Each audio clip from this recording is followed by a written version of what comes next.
The Raven by Edgar Allan Poe. Once upon a midnight dreary, while I pondered weak and weary over many a quaint and curious volume of forgotten lore, while I nodded, nearly napping, suddenly there came a tapping, as if someone gently rapping at my chamber door. "'Tis some visitor," I muttered, tapping at my chamber door. "Only this, and nothing more." Distinctly I remember it was in the bleak December, and each separate dying ember wrought its ghost upon the floor. Eagerly I wished the morrow, vainly I had sought to borrow from my book's surcase of sorrow for the lost Lenore. For the rare and radiant maiden whom the angels name Lenore, nameless here evermore.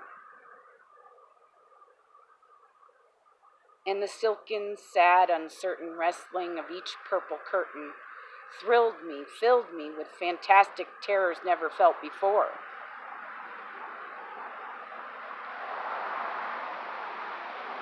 So that now, to still the beating of my heart, I stood repeating, "'Tis some visitor entreating entrance at my chamber door." Some late visitor entreating entrance at my chamber door?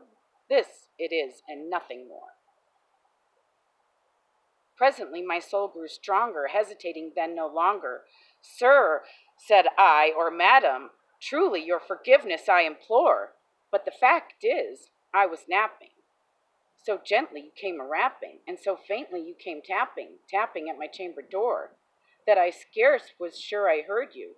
Here I opened wide the door, darkness there, and nothing more."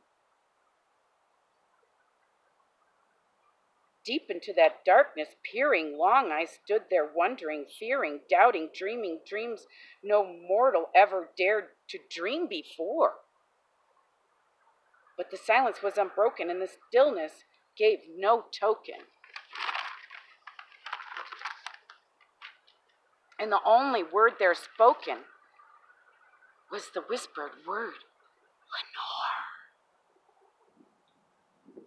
This I whispered, and an echo murmured back the word, "Lenore." Merely this and nothing more. Back into the chamber turning, all my soul within me burning, soon again I heard a tapping somewhat louder than before. "Surely," said I, "surely that is something at my window lattice. Let me see then where there at is, and this mystery explore.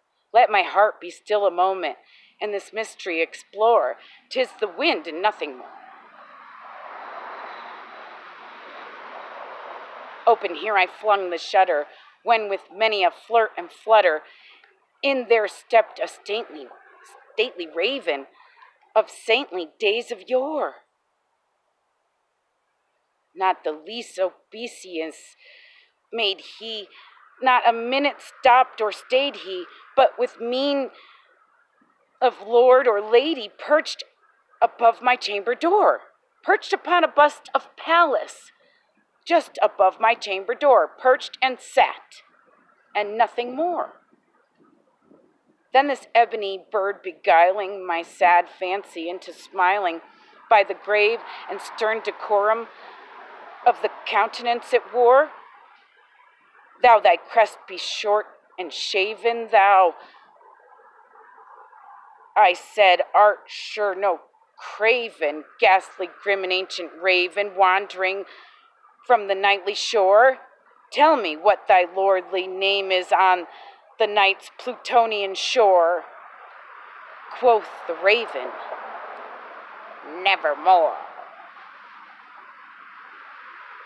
Much I marveled this ungainly fowl to hear discourse so plainly, though its answer little meaning, little relevancy bore, for we cannot help agreeing that no living human being ever yet was blessed with seeing bird above his chamber door. Bird or beast upon the sculptured bust above his chamber door, with such a name as Nevermore?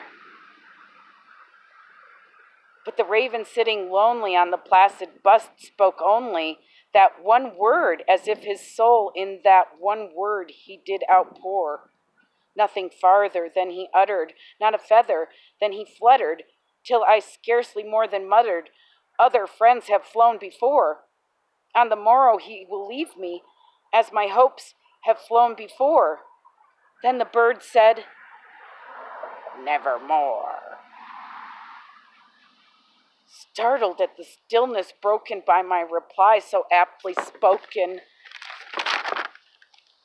doubtless, said I, what it utters is its only stock and store, caught from some unhappy master, whom unmerciful disaster followed fast and followed faster, till his songs one burden bore, till the dirges of his hope that melancholy burden bore, of nevermore. But the raven still beguiling all my fancy into smiling, straight I wheeled a cushioned seat in front of bird and bust and door. Then upon the velvet sinking, I betook myself to linking fancy unto fancy, thinking what this ominous bird of yore, what this grim, ungainly, ghastly, gaunt, and ominous bird of yore meant in croaking, Nevermore. This I sat engaged in guessing, but no syllable expressing to the fowl whose fiery eyes now burned into my bosom's core. This and more I sat divining, with my head at ease reclining on the cushion's velvet lining, that the lamplight glowed over, but whose velvet violet lining with the lamplight gloating o'er, she shall press nevermore. Then methought the air grew denser, perfumed from an unseen censer, swung by seraphim whose footfalls tinkled on the tufted floor. Wretch, I cried, thy God hath lent thee, by these angels he hath sent thee, respite, and repent thee from thy memories of Lenore. Quaff, oh quaff this kind, repent thee, and forget this lost Lenore. Quoth the raven, Nevermore. Prophet, said I, thing of evil, prophet still, if bird or devil, while tempter sent or weathered tempest tossed thee here ashore, desolate yet all undaunted, on this desert land enchanted, on this home by horror haunted. Tell me truly, I implore, is there balm in Gilead? Tell me, I implore. Quoth the raven, Nevermore. Prophet, said I, thing of evil, prophet still, if bird or devil, by hath heaven that bends above us, by that God we both adore.